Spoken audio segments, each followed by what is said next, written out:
Every other night, the Pelicans are on national TV, and they're losing. This is a horrible decision. But now, of course, he's playing well. And what I love, they're putting the ball in his hands. Stan Van Gundy has put the ball in his hands. Now he's running more high pick and roll, almost point guard at times. Not exclusively, which I like, but just enough to throw a different look at the defense.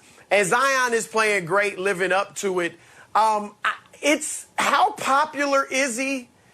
You know, he was only 6th, Colin, in the All-Star voting in front court players in the Western Conference. Now, obviously, you got some great players out west, but I was a little surprised by that because fans aren't the most astute voters. I mean, Yao Ming was voted 8 times a starter and over Shaquille O'Neal oftentimes. So a lot of times, fan voting is not based on ability. I was surprised that Zion didn't rank a little higher in that regard. And early in the year when they were losing, I actually think there was a very small amount of buzz around him. Now that they're starting to win 8 of their last 15, he's putting up 27 points a game over those last 15. Now the buzz is coming. I tell you, I don't think he's going to do it, but if he would be in the slam dunk contest, boom, I think that would skyrocket his fame even more. So it's good because he can be a new face of the league coming up. You know, it's interesting. Speaking of new faces, I was wrong on this one. LaMelo Ball is tearing it up. Tearing it up. You surprised? I'm surprised that he's doing it so quickly. You know, everybody knew of his talent. I liked him a lot. I thought he obviously had everything Lonzo had, but more. He's more aggressive, more offensive-minded. He kept his dribble alive a lot longer than Lonzo, which I liked. And I'm going to credit Michael Jordan and Charlotte Hornets because they didn't force him out there. Obviously, they need a face, right? They need a young star, somebody to draw attention to him. And they still started him out on the bench, made him earn his position in the starting lineup. And then when he was ready, they didn't hold him back. So credit to them.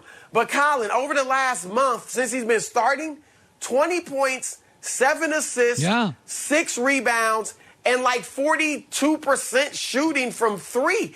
And that's the thing. Nobody thought he could shoot.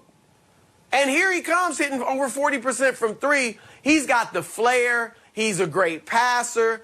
I'm glad, look, I'm glad he's going to be a star because I think LeVar would be insufferable if none of his kids became superstars. So good for all of us that LaMelo looks like the real deal. I thought you made a really smart comment on this. He doesn't pick up his dribble, and that tells you that Lonzo is a little apprehensive about his jumper. So Lonzo's a great dribbler, but he picks it up because he's a little reticent to shoot a 3. LaMelo trusts his own shot, so he doesn't pick that dribble up. He's just going to take it and go score. So LaMelo is a much more aggressive player than Lonzo, and I think a lot of that is because he's a better shooter. Now, let's segue to this. We know AD's great, but it is funny now. The Lakers are 7-1 when Schroeder and LeBron play and AD doesn't. And I was thinking about this. I don't know if Joey and I were talking about this.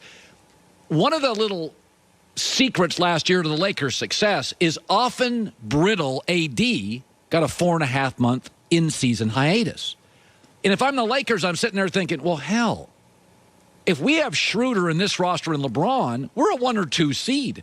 What's the rush to get AD back? Let's give him another month and a half off. We know he misses 20% of his games as a pro, Chris. I could make the argument, just do what you did last year to a lesser degree. Give him 8 to 10 weeks off. Why not? Yeah, it's hard to disagree. And I got to be honest, even if Schroeder wasn't playing well and the Lakers were still losing, or if Schroeder wasn't there, say he was hurt still, I still would take that approach with Anthony Davis. Because the 2 top priorities for the Lakers are going into the playoffs are LeBron and Anthony Davis as close to full health as possible. Right. That's it. It's not your seed. It's not even you want to be playing well, but even if you're not, that's not the priority. It's just have those 2 close to full health. Last year, they were 3-5 in the bubble. And remember, they couldn't hit a 3-point shot, and they couldn't stop a 3-point shot. It was like people were picking Houston and Portland to beat the Lakers in the playoffs. But they had those 2 guys at full health playing near the top of their games, and we know that they won the championship. So I agree with you. I would just let AD rest. I mean, I wouldn't go too far with it, but I would wait until he's basically 100% healthy and then get ready for the playoffs. I don't care if I fall to a 4 seed. I don't think they will, but if that was the case, I still would risk it just to be healthy. Yeah. Finally, I led my show with this yesterday. I watched the Bucks-Clippers at the end of the game. I watched the second half. And Giannis played very well, but once again, Kawhi and Paul George were not great late. And it's interesting with Kawhi is that in San Antonio and Toronto, the culture was set, and he came in as sort of a mercenary, get a basket, get a stop guy, and it worked. But in Los Angeles, he's more build a culture guy. Well, he's not there's two ways to be a leader. You can be a verbal leader, he's not, or you can be a lead by example guy. Well, with load management, he's not always that either. Could you say about the Clippers a little bit here? They thought Kawhi's never proven you can build a culture around him. What he's proven is that if the culture is built, he's the icing to a really good cake. And that maybe the Clippers, if not delusional, were asking him to do what he's really not as a person or a player. No, look, the evidence points to that. I mean, you remember San Antonio, they had the big three still. Tim Duncan, Manu Ginobili, Tony Parker. Kawhi averaged 12 points that regular season. Now, he was the MVP of the finals, but he wasn't a star by any stretch of the imagination. And you said it about Toronto, and let's face it, they don't win that championship. Certainly not if Kevin Durant's healthy. I don't even think they win it if Klay Thompson is healthy, but still, give him credit. He's got 2 rings. But I agree with you because he's not a leader. He's not a very communicative person. So he's certainly not building a culture in a positive way. And last year we saw he really contributed to building a negative culture there with the Clippers. I think he's a little better this year, which is good. But I think it's something else too, Colin. There are levels to this. We know this, right? There are levels. And every time you reach one level, now the question becomes, okay, can you do it again? Like Luka has established himself as a superstar, right? Yep. But now the question is, okay, can you win? Can you go deep in the playoffs? And then after that, it'll be, can you win a championship?